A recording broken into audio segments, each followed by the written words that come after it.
Good morning, good afternoon, good evening. You are welcome to the Discovery Show TDS TV here on Facebook and on YouTube. My name is Precious Anadidiodu, ably supported by Mr. James Kobina Opon as the executive producer. TDS TV is a show that seeks to bring, professionals in the diaspora and beyond who are making significant impact to this platform so that they can share their successes, their struggles, and also their journey so far so that we can learn from that and also achieve greater height. We are privileged today to be joined by Mr. Desmond Alugnoa, who is the co-founder of Green Africa Youth Organization, and we are privileged to have him on this platform. You are welcome, Desmond. Thank you, Precious. Thank you. I'm happy to be here. Fantastic. Thank you very much. We don't take it lightly. We really appreciate your time. For those of us who are on this platform and may not know you, can you tell us a bit about yourself? Who is Desmond? Thank you once again, and thank you to your listeners and those who will be joining later. So, like you introduced, my name is Desmond Alugnoa. I'm the co-founder for Green Africa Youth Organization. But I currently also play multiple roles. I'm on the Youth Advisory Panel for the Global Center on Adaptation, and I am working with Gayo, Global Alliance on Incinerator Alternative. So I'm Programs Coordinator for Africa, where we focus on policies and projects that are aimed towards zero waste and implementation and sustainability. I come from Ghana, currently in Accra, where my office is. And I have, I think basically that's enough for introduction, maybe. Thank you very much. You're a big man. You're a big man. All the credentials you've outlined so far speaks a lot. And for those who have been able to follow your works, you are doing great. So congrats on all the achievements so far.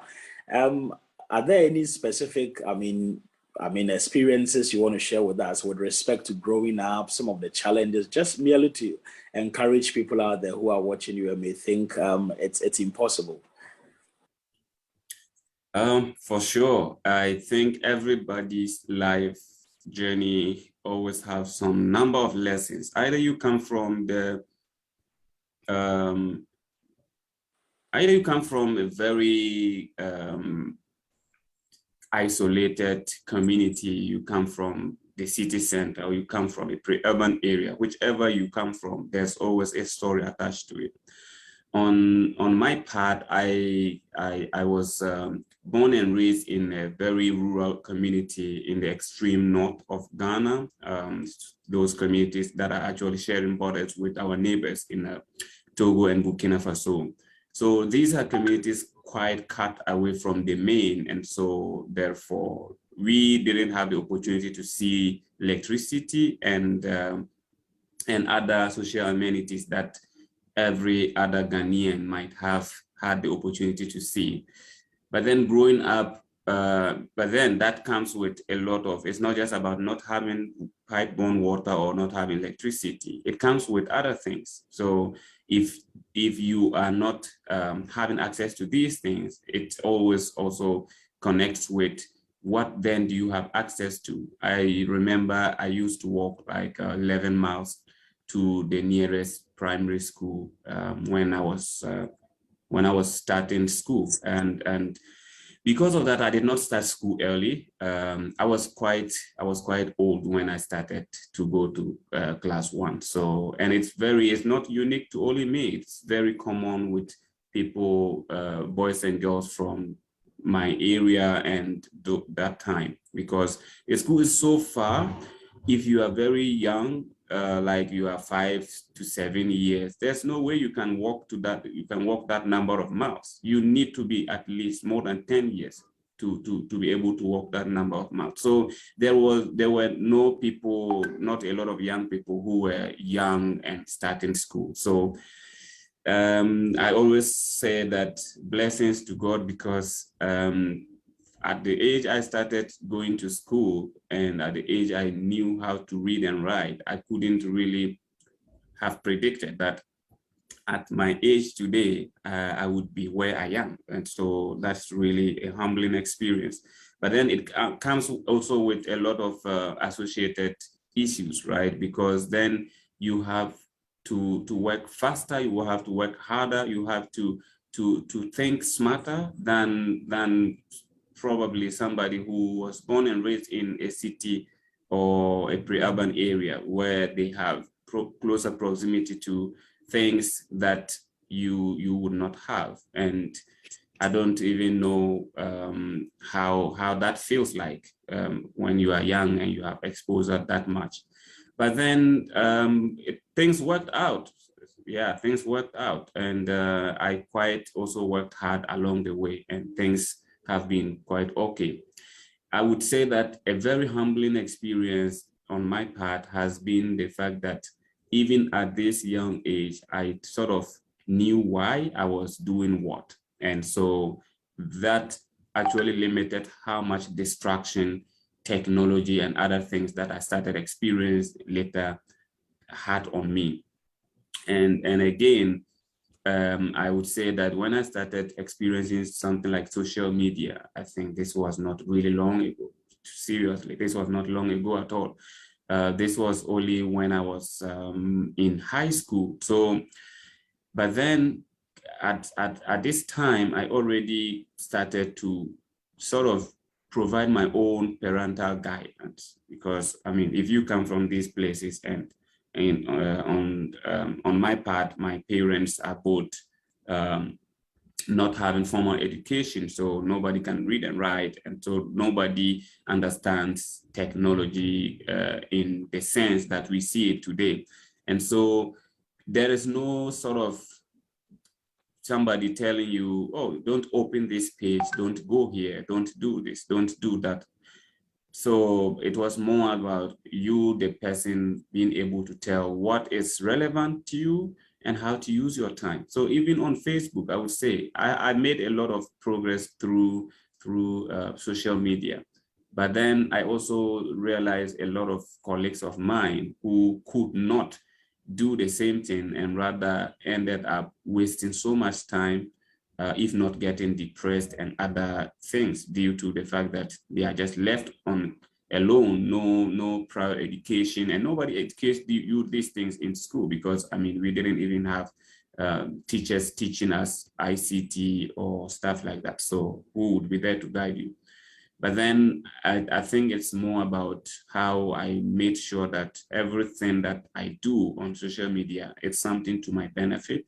I try to connect with friends, that people that I think are better than me, people that I think they are doing something I want to learn from, and I connect with them, and I further connect with their friends and friends' friends.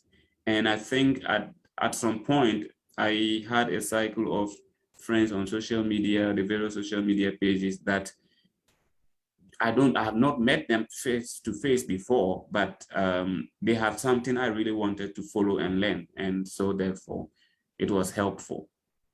So I think that is part of life from starting from day one. So I told you I started school very late. So I finished my basic school in Bogatanga, where I come from.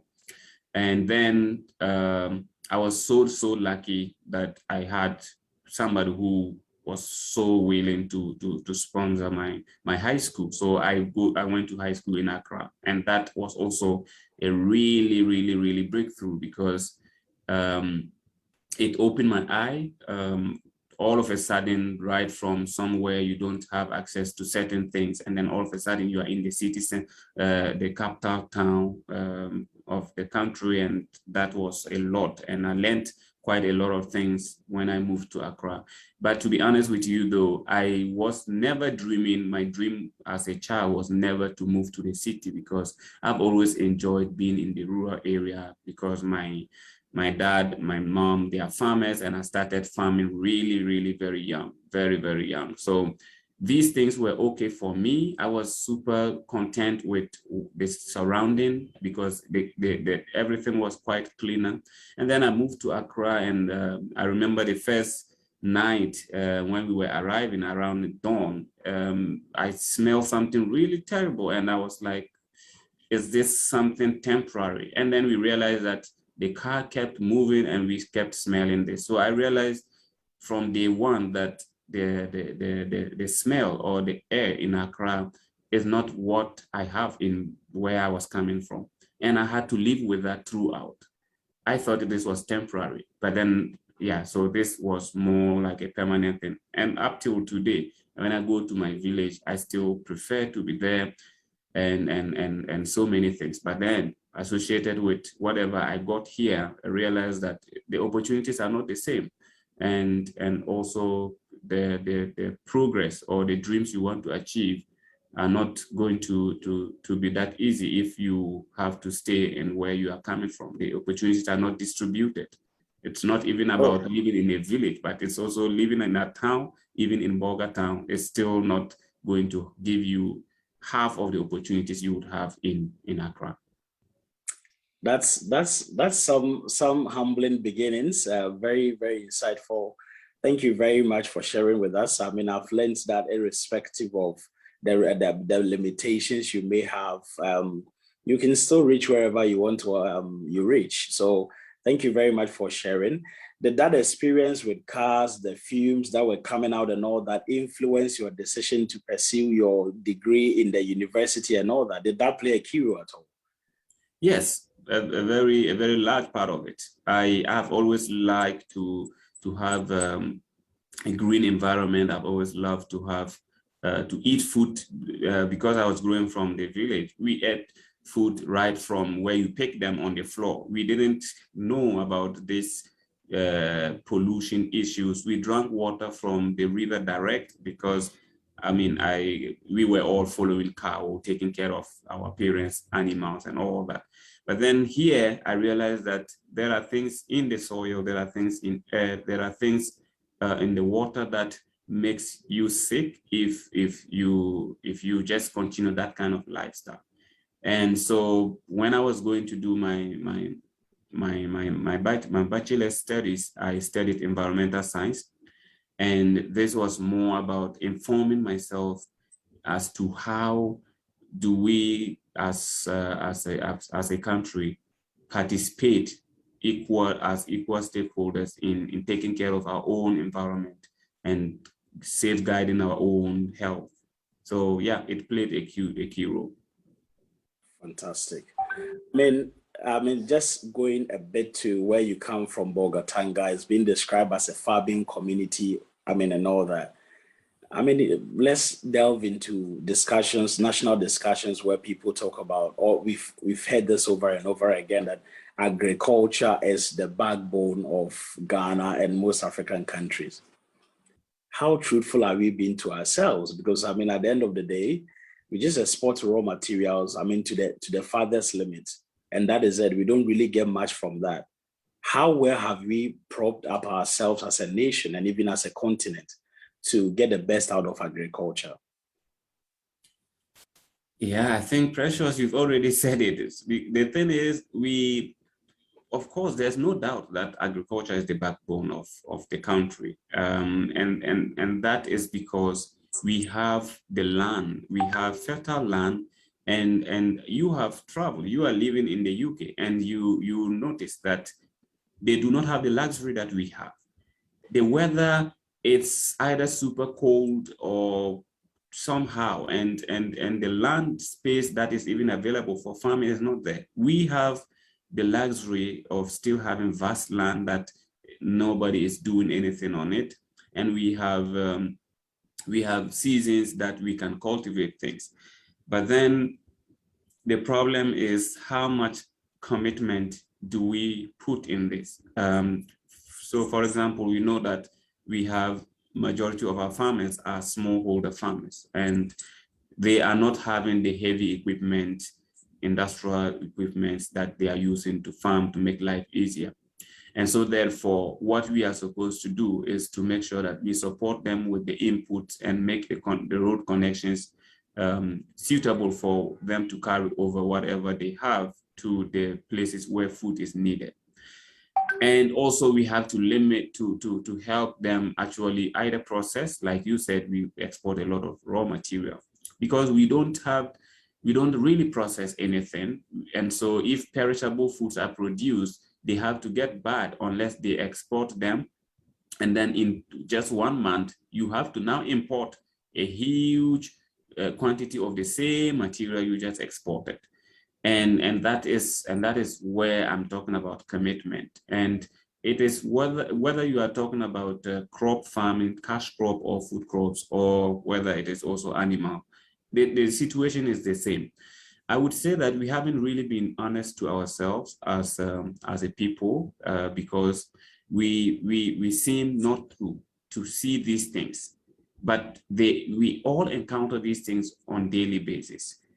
And so therefore, you can easily connect, for example, illegal mining, the spill of chemicals into to agriculture. You can easily connect illegal fishing, the use of unapproved methods, to agriculture.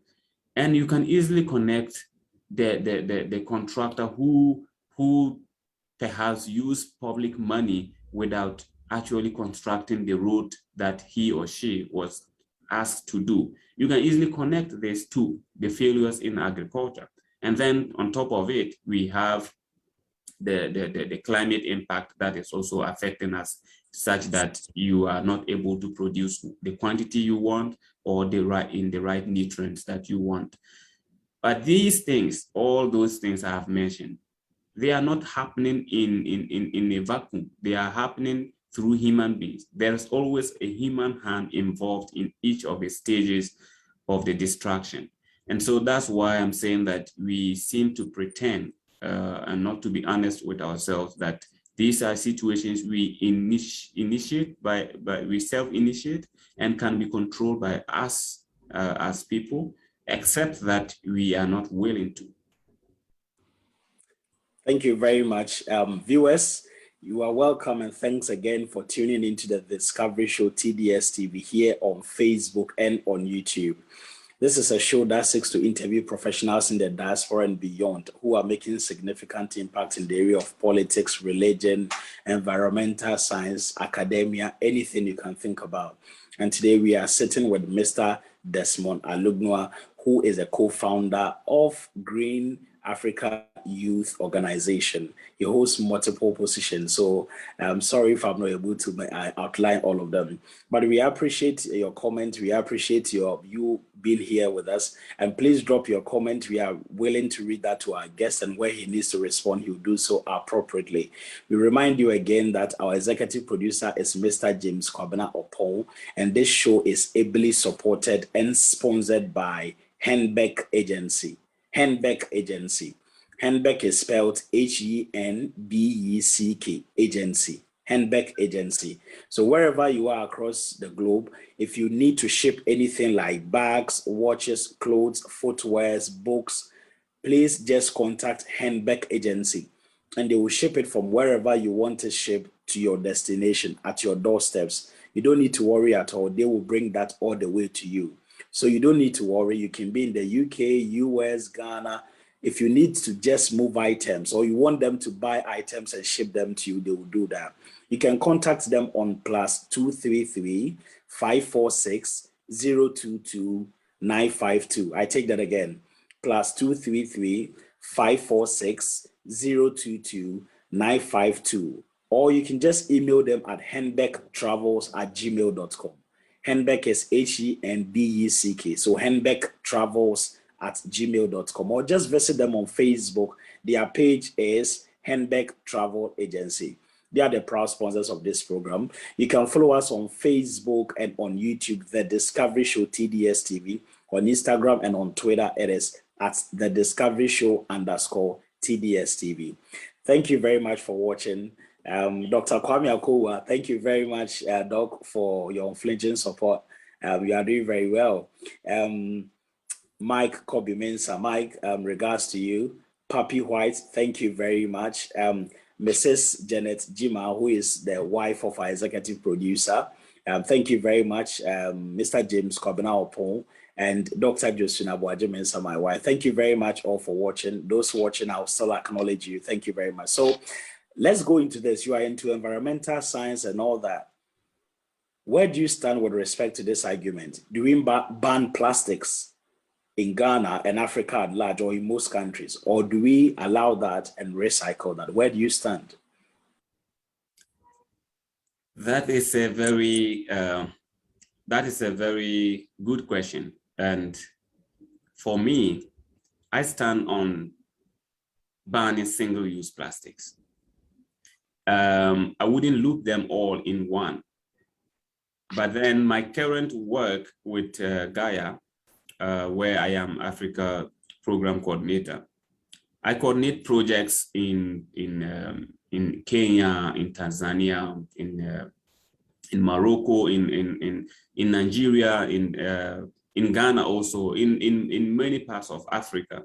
And these projects are all focusing on what we call the zero waste. And this is more something very closer to circular economy models.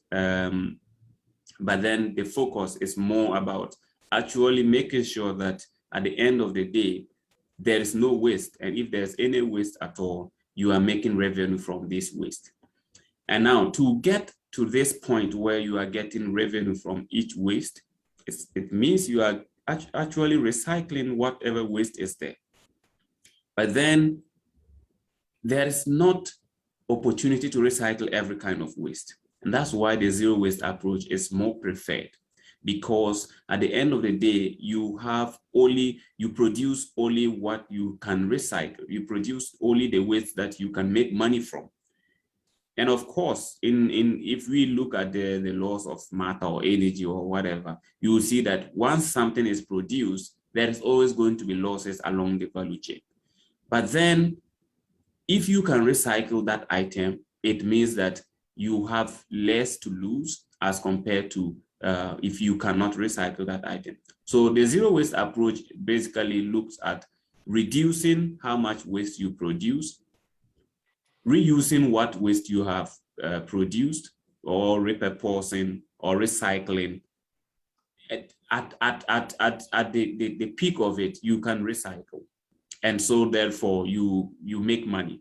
And if I can give you a little bit of the current projects that we have, we've been able to really create a lot of jobs for informal waste pickers. Now, this is a very large chunk of workers that are generally having a lot of issues in every African country because their level of recognition is lower as compared to other traditional systems, but they are unable to have access to jobs in the so-called traditional job market, right? And so therefore, with the zero waste approach, we've been able, for example, in Ghana alone, the Green Africa Youth Organization, 2 projects that we have that are also zero waste approaches. One of the projects is tackling each of the waste. So you would probably come across charcoal briquette that is produced from hard to degrade organics like coconut husk, rice husk, and others.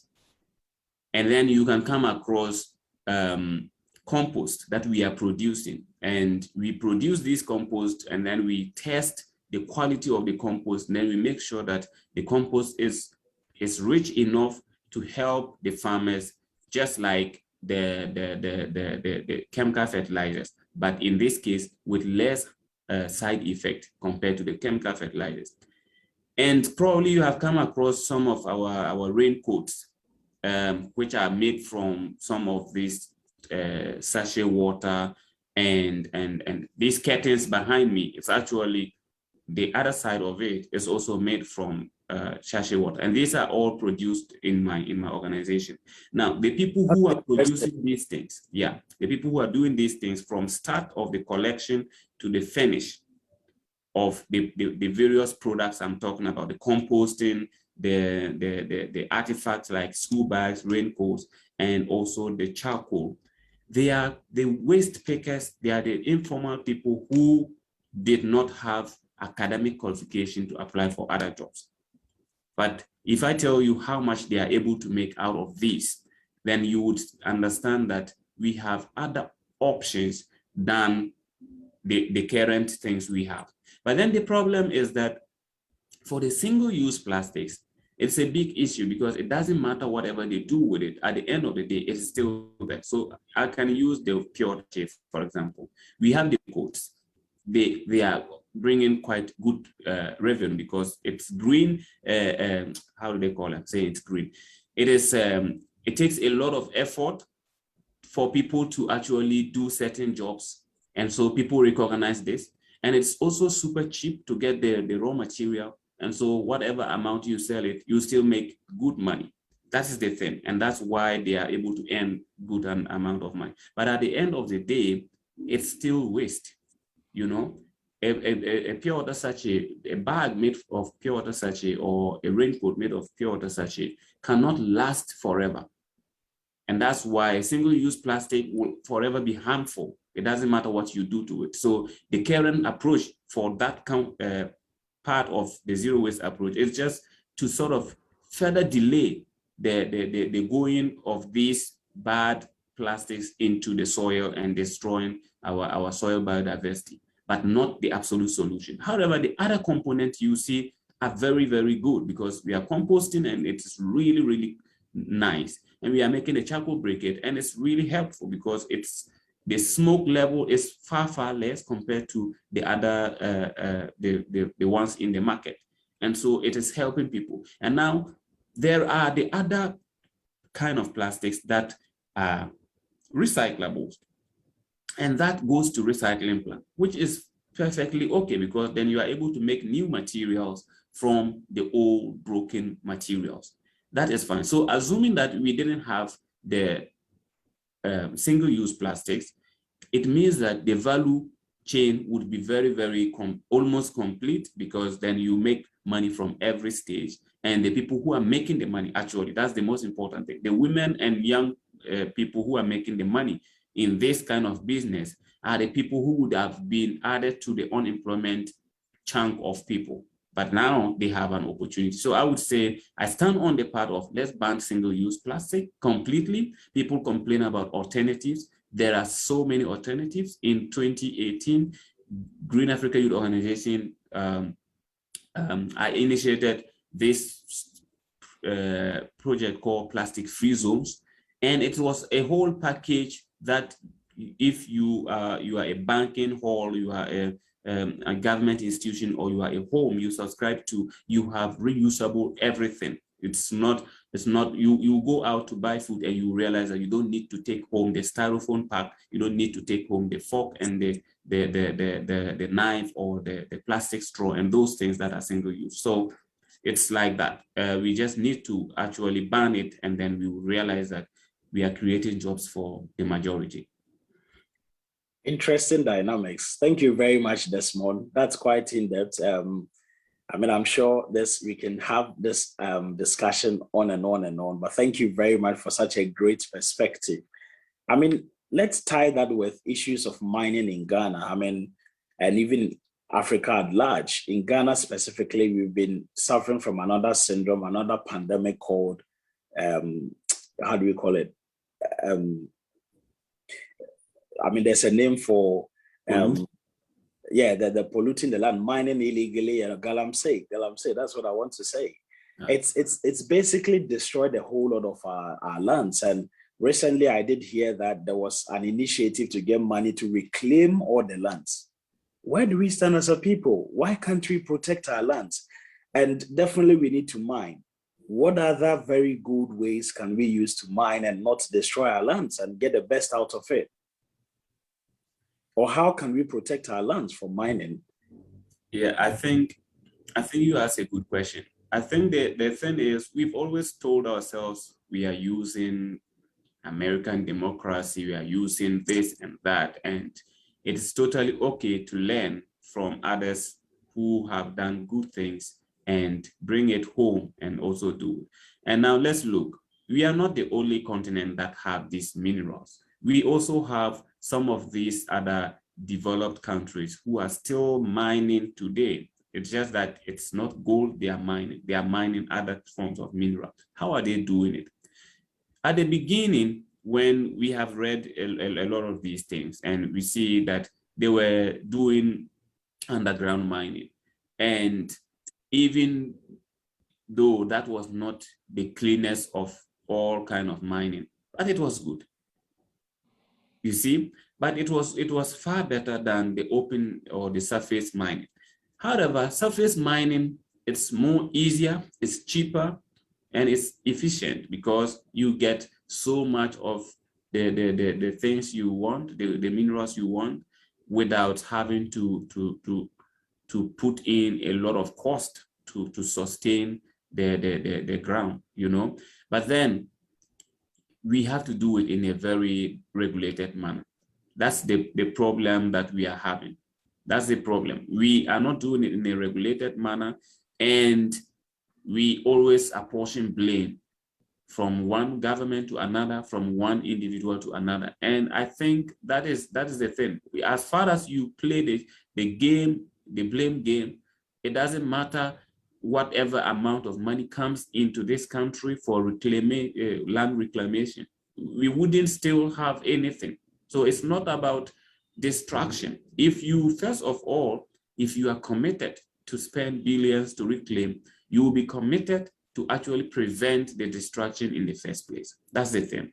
And let's take Agbogbloshie, for example, and I will use this as an example to show how the mining site reclaiming would be difficult. If you go to Agbogbloshie and you take all the people out of the place now, and you say that you are going to construct homes or whatever, yes, you can construct, but the mere fact that people have been vacated doesn't mean the land is clean. Now you have to deal with the pieces of toxic chemicals that have been part of the broken metals and the broken fluid that have been poured in this land several years. And every time it rains, every drip of water that flows from this place to any part of the country goes with the chemicals. You cannot reclaim this. You cannot remediate this. You know, that's the problem with the mining site. You can reclaim the land, you can regrain it, you can revegetate it, you can make it look as if it is okay, but it can never be the same. And there will be toxic chemicals forever posing harm to individuals. So should you not try to prevent it in the first place? And I think that we have a very enormous opportunity to actually do sustainable practices, because one, the people that we claim are the galamseyers, it's been proven time and time again that these young Ghanaians are not on their own having the capability to destroy that much. So they always have to align themselves with somebody who has the wealth to bring in the needed equipment. Why don't we actually work with these people who have the wealth and make sure that if we can't prevent them, they do it in the right way? Because the young people would forever always want to do it. They need the money. And these people will always forever want the cheap labor, which is the young people, to do the illegal practices. And so if you know all this and you are making revenue from it, why don't you actually formalize it, channel it in the right way that the revenue benefits every individual and the practices benefit every individual? I think if we do this, we would have more commitment for money that comes in to reclaim the little destruction that will happen. Other than that, I think, yes, we are expecting money to do the reclamation, but I don't know how much this would help. So Desmond, we just want to speak to this picture. I mean, quite a number of people may not have seen this picture, but this looks like you and the immediate past president of Tanzania, as well as the current director general of World Trade Organization, Dr. Ngozi Okonjo, Okonjo Iweala. How did you break through to this level? I mean, you did environmental science and all that. If someone is watching you who is here to go through environmental science and any other program at all, what should a person look out for? How can the person also climb to higher heights with greater people like this? I mean, just meeting up and all that. How did you get there? Thank you. I think well, I'm surprised, but the thing is that it's a long process, but not so long also, because of course you can see I'm not that very old. So if I say it's a long process, it's as if 30 years of working towards or something. No, and I have to also say that the conditions around the picture, I have to make that clear. This was when I was selected to the Youth Advisory Panel for the Global Center on Adaptation in the Netherlands, in Rotterdam. And so there was a high-level dialogue on accelerating climate change adaptation. And these are also discussions towards the COP26, the Conference of Parties in Glasgow later this year. And so we had all these people who are actually at the helm of affairs for the major organizations and institutions like the World Bank, the UN, and other places there to discuss these relevant matters. And so by virtue of me being a youth advisor to the CEO of the Global Center on Adaptation, yes, that is how come I was there. So that's just to provide a context on how I was among these people. But then, yes, on the question of how do we get here, I think there's no silver bullet. I can't say that, oh, you have to do A or B and you would go far. But what I know is that you have to be focused, you have to work hard, you have to be goal-oriented, kind of. I think that's the thing. So I studied environmental science, and during that time already, because of where I come from in this country, I was influenced by my environment to stand up for young people. So I started engaging in youth empowerment issues and so many things, organizing conferences and forums and just pushing the ideas of youth and trying to mainstream that into government decisions and other things. But then also, because of what I discovered when I moved to Accra, the capital city, the environmental issues also influenced me to study the environmental science, and again influenced me to start the Green Africa Youth Organization with some other colleagues of mine. And so upon starting the Green Africa Youth Organization, since then, I've always been pursuing studies, taking other further studies and reading and participating, volunteering in environmental activities and trying to take lead in initiatives that are supporting either the Millennium Development Goals then or the Sustainable Development Goals we have now and other things. So I've participated, I've become a member of Yongo, the official youth constituency for the UNFCCC, the UN Framework Convention on Climate Change, for quite some time, and volunteer my resources in various working groups and other things. So it's a process of gathering experience, volunteering your services, and of course sometimes consulting on not on free basis, and gathering this experience to the point where other institutions like the Global Center on Adaptation see you as resourceful and relevant to provide support to the agendas they are seeking. I know that people have this also, I don't know, very biased opinions on certain programs to study in Africa and in Ghana, but I will tell you that, well, I studied environmental science, and this was a very strategic move.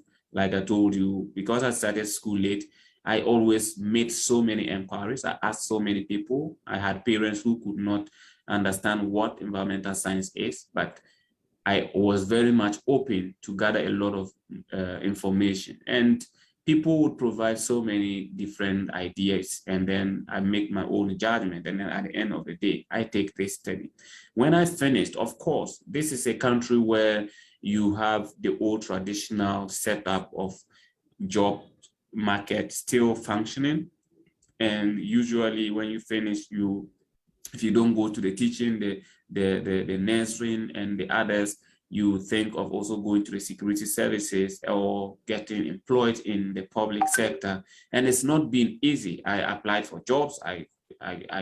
Some jobs too, I already knew I wouldn't make it at all, but I know my strength. I know I studied environmental science, and I know that the background of this was to contribute, and I didn't need to actually get full-time employment to contribute, as far as I was open and trying to make my own initiatives. So I think that it depends on whatever you do with the knowledge that you get, but it is very important to also recognize that certain courses, certain programs are very crucial as time is changing. You can't think of environmental science as the person just picking up waste. You can't think of environmental science as a person just working and cleaning the streets anymore. You have to think of environmental science as the person who is very much exposed to all the problems in the world, and so therefore have more choices than even a person who studies something narrow. So I think that's the case in my opinion. Thank you very much, Desmond Alugnoa. I'm sure quite a lot of people will try to follow your footsteps. You are doing very well, my brother. I think you are really, really doing so well, representing the youth at higher levels, and we wish you all the very best. Let's touch a bit. I mean, you are also on the youth advisory panel. You may want to touch a bit on that to tell us what that is all about. But let's talk about issues of the youth. I mean, at the moment, we can talk about youth unemployment. Youth are all over agitating in some countries. I mean, in Ghana, where you come from, what is the problem of the youth at the moment, and how do we overcome that? How do we secure the future of the youth and craft, very important policies that will ensure that the youth do well and they grow to also do well? I think when it comes to the problem of the youth, whatever I'm saying would be very much connected across the continent. And I say this because I've been a strategic campaigner for quite a long time, political and environmental. And that made me to get connected with youth that are trying to do, to stand up for themselves in North Africa, in South, in East and West. But particularly, the problem we have as young people is very interconnected. Now, we have on the one hand, the extreme one hand, where we have older people who are occupying most of the positions in government. And that's the decision making. That says everything about your future. And so we have these people who are occupying these positions. One, they have the power, political power, and they also have the resources. And so it makes you as a young person weaker and weaker.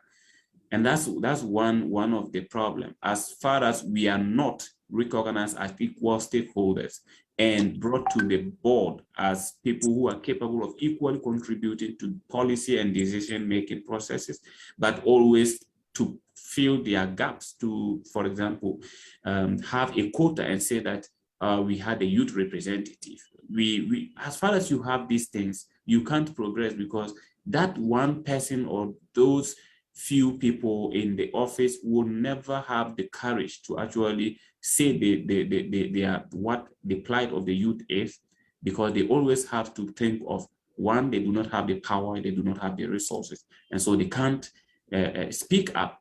And so we need to actually recognize them as equal stakeholders, and that is the breakthrough point. On the other extreme end, you have the young people themselves. It is important that you recognize where your power lies. Now, you have you are sandwiched between joblessness and suppression. Let me put it simply in this way. You are sandwiched, and so therefore you need to break lose. You don't need to further dip yourself into the trouble. And what I mean by this is that we have seen that various governments in Africa have been very reactive than focus-based. And so therefore, that's why you see if people uprise and say, doom so must stop, you will see that next day, some things are fixed. If people rise up and say, open up the toll booth gate, you see the next week, things are open up.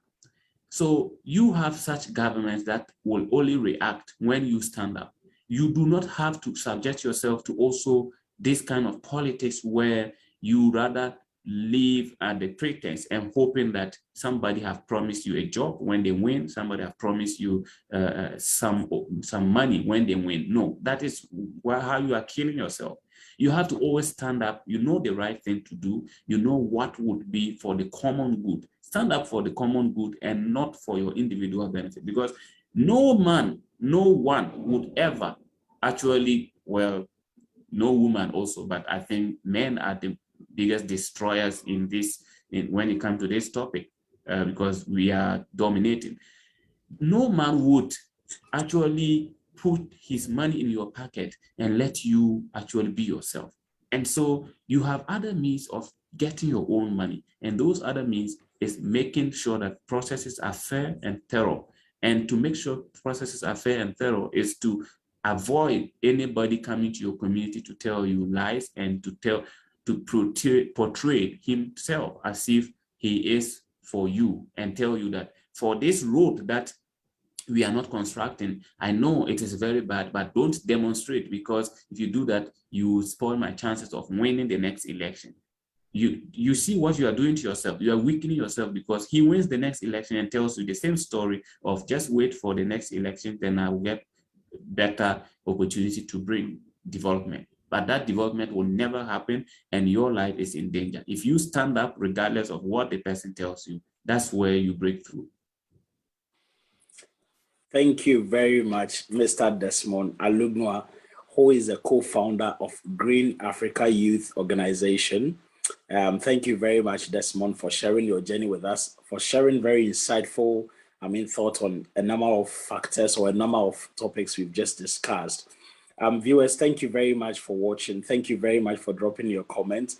Mrs. Janet Jima, Mrs. Opon says, he speaks intelligently. Keep up the good work, Desmond. Thank you very much. I also see people like Abigail Efriye Voma watching. Abi Vom, Abi, regards to you. I can also see Apuri Ivy watching as well. Thank you very much for watching. I have not acknowledged the others already. Thank you all for tuning in. Thank you for your comments. Genuinely appreciated. There's a report I just read today. It was about World Bank report, and it's about air pollution in Ghana.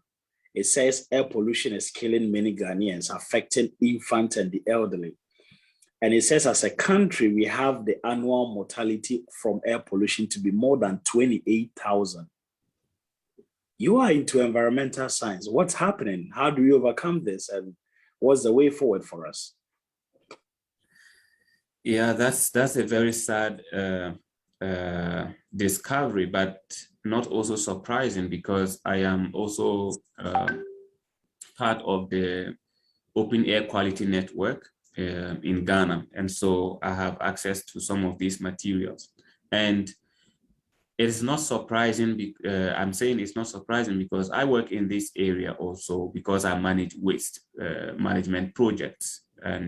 And that's what informed even the idea of we trying to produce alternative fuel for cooking in households, which is the charcoal briquette, as against the open burn charcoal that produces so much smoke. And our mothers and sisters who are doing the large part of the domestic work inhale these things, and then they get a lot of the heart and cardiovascular problems that contribute to these huge numbers. The other thing is, of course, the outdoor pollutions that we have. You see the exhaust fumes of broken and these old cars. We have the mining side produces so much dust because we are doing open space mining, and we also have the the waste itself, where we have a majority of our communities just putting waste at dump site and burning them, and the smoke goes everywhere. So it's not so much of a surprise that I see these numbers. Of course, if you keep destroying yourself, it's only a matter of time to start feeling the effect and the impact. And that's what we are seeing now. We still up till now have over 70% of homes that are using charcoal and firewood to cook. And we know how destroying that is. And that is also contributing to the situation we find ourselves.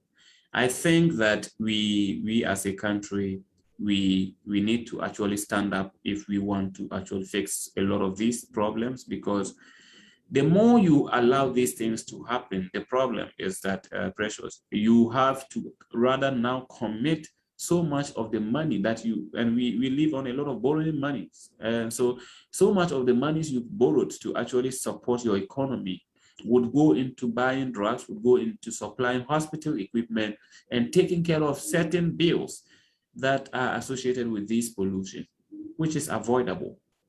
And to avoid it, we have to fix our cooking systems. We have to make sure that we provide useful alternatives. We have to make sure that we connect homes so that they have access to sustainable cooking materials. And if we do that and limit how much we spend on, for example, taking care of the health of people, we will see that we would progress. So I think it's a matter of taking the bull by the horn, and it's a matter of avoiding just ignoring the problems that are glaring us and tackling them on the spot. And if we do that, we might progress. I'll take transport sector, for example. Every problem that happens there is also passing through a human hand. And so if we can filter the bad cars from the harbor, if we can take away the bad cars on the road and make sure that they do not produce the exhaust fumes that we are having in the air will be more quality and the diseases will be reduced. That's a very interesting analogy, and I like that. I'm just trying to think about the sort of agitations that will come up when leadership, the timers decides to ban all these cars. So, sometimes we are our own problem. We create the problem, and it's unfortunate, but thank you very much, Desmond Alugnoa, who is the co-founder for Green Africa Youth Organization. He's on a number of panels and number of organizations, and he's doing extremely well. He's already shared his journey with us so far. And I want to remind you again that this is the Discovery Show TDS TV here on Facebook and on YouTube. The name is the Discovery Show TDS TV. On Instagram and on Twitter, it is at the Discovery Show _TDS TV. My name is Precious Adadidiodu, ably supported by Mr. James Kwabena, and this program is proudly sponsored by Henbeck Agency. Henbeck Agency. Henbeck is spelled Henbeck. Henbeck Agency. And if you need books, bags, clothes, footwears shipped to you wherever you are, all you need to do is to contact Henbeck Agency on +233 546 022 952. +233 546 022 952. Wherever you are across the globe, they are happy to ship that for you. If you want items bought for you from one specific point and brought to you, they will do that. So just contact them, or you can just email them at henbecktravels@gmail.com. henbecktravels@gmail.com. Or just on Facebook, Henbeck Travel Agency. Just send them a message and they'll respond to that. They are the proud sponsors of this program. And let's talk about, we spoke about air pollution and all that contribute to climate change. And it's something that we do not pay so much attention to. But let's talk about that. There are a whole lot of policies and plans in place, polluters pay, nationally determined contributions and all that. Where does this end? Where with all these ideas come from, and where does that end? Are we going to have proper policies in place to ensure that climate change doesn't affect the next generation of people? Yeah, thank you. And that's also another very broad area that we can talk forever. But then, of course, where does it end? We are expecting that it will end at changing our current trajectory of polluting the earth and land degradation, because they are the main contributors to the climate change. So, for example, we have the national determined contribution. These are countries' commitment to addressing climate change. So this was became very important after the Paris Agreement was formulated in Paris in 2015. So the national determined contributions are basically, in simple terms, what can you do as a country based on your priorities, based on what your development trajectory look like? What can you do to reduce, first of all, how much carbon dioxide and greenhouse gases you emit every year? And second of all, to stop what you have been producing, and then to now take up measures to withdraw or to take back what you have already produced. So every country make up their plans. Some countries would present measures that you see that, come on, you could have done better than it. So I'll give you one scenario.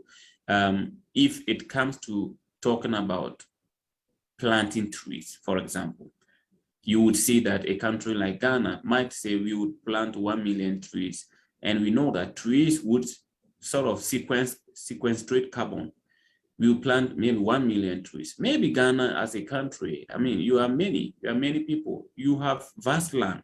You could do more than 1 million. And so we would say this is not ambitious enough. You can do better.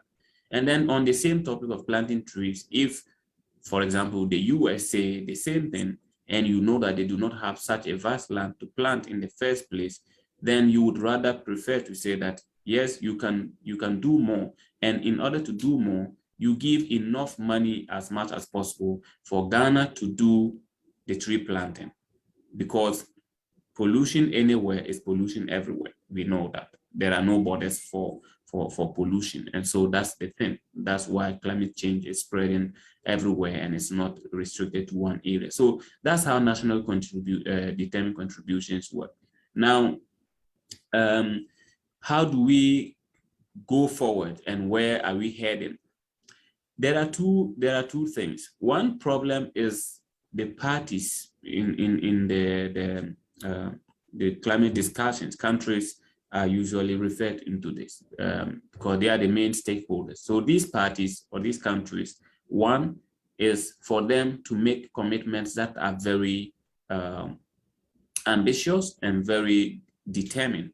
And so they need to take up the center stage and hold themselves to their word and act responsibly. The other thing is who leads the talks and who is involved. So, for example, we need to actually involve young people, for example, because you are talking about the future generation. You are talking about the generation that will be on this planet in the next 50 years. And those are the young people. Now, if you do not have them on board, you cannot claim to know everything that is good for them without them.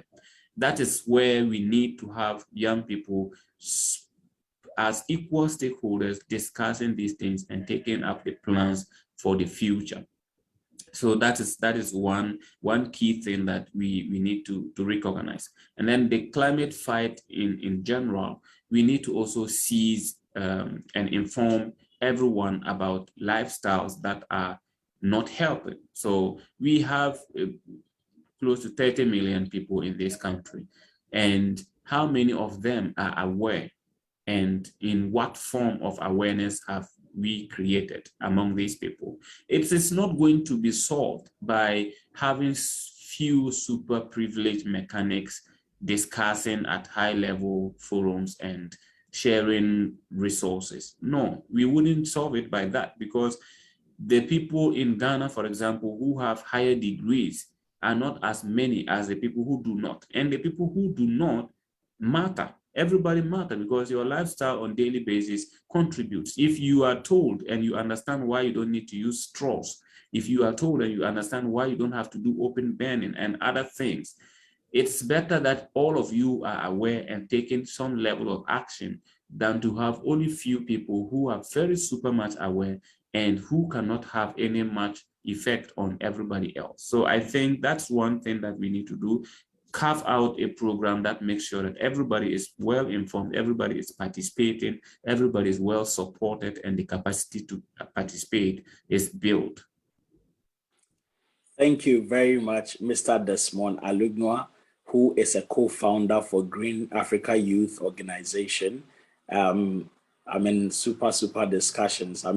We can have a long discussion about some of these things. I'm sure definitely your responses have been very abridged on some of the questions I did ask because of the time, but thank you very much. If there's someone watching us who want to go into environmental science already in that, yet to come out of school, what are the prospects? Do you know of any opportunities, any scholarships, any, postgraduate studies you want to share with them so that they can know that indeed it is possible? Desmond has done it and we can also do it. Yes, Precious, that's an area that I would say you don't have to even ask questions. Actually, I can tell you that we are connected on Facebook. You see some of my travels I've updated and some of the meetings I've participated, some of the studies I've done. And I can tell you that, and I told you where I come from in this country. So you know that if I was going to depend on resources of my parents, not half of these things would even be possible for me. And so for the sector of environmental science, I think it is the best. You have so many opportunities for scholarships, you have so many opportunities to participate in discussions, and you have so many opportunities to take your own initiatives. So I can't give a specific scholarship, for example, because there are so many of them. But if anybody is in this situation of, I'm doing this, I want to know what can I do, well, just reach out to me, whether on Facebook or any social media, the name is the same. And then I would be more than happy and willing to support. But then one gist I can give is that you have to subject yourself to volunteerism as well. You have to, because that is the place where you get the experience, and the experience is what people are looking for. So don't limit yourself to the classroom. You have all problems surrounding you.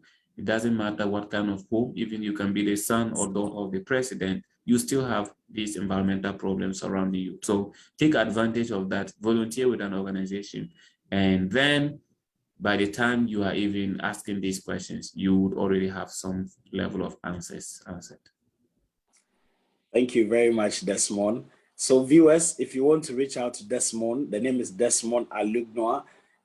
Just reach out to him on any of the social media platforms and he's happy to direct you or guide you appropriately. Thank you so much, Desmond. There are a whole lot of things I can speak to you about, but because of time, are you engaged in any NGOs already? You've outlined a number of them whilst you were speaking. But is there any specific project you're undertaking at the moment you want to highlight? Is there anything I didn't ask you want to talk about? Anything on your heart or conclusion to all that we've discussed, just in about 5 minutes? Okay, I think in this case, one of the projects I have not mentioned is also one project we are doing for rural people. It's on gender, closing the gender gap. And so this project is targeting to produce sanitary pads for women. If you saw the recent report from the population department in Ghana, it actually lamented on this sex for sanitary pad. A lot of young girls have to have sex in order to get money to buy sanitary pad. And that is rather getting them pregnant.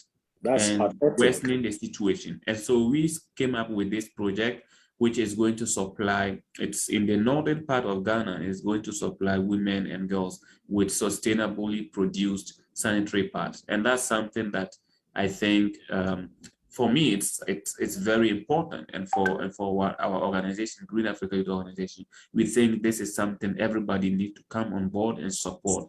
We are making the women, the girls from this underprivileged communities to take lead in the production process. So the money they make is for them, everything goes to them, and that is very important.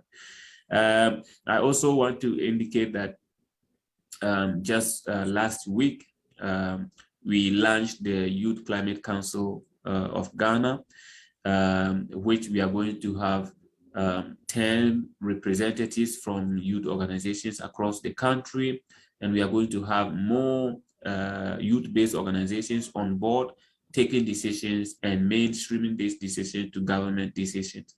And I'll encourage all young people to take interest in this Youth Climate Council. Thank you so much. We can't thank you enough, Desmond. We are so much appreciative for your time. We know you are very busy, but thank you so much. We really appreciate, on behalf of Mr. James Kwabena Opon, who's executive producer for the Discovery Show, and myself, Precious Adadidiodu, as the host, we say a big thank you. And thank you to our viewers for always being with us.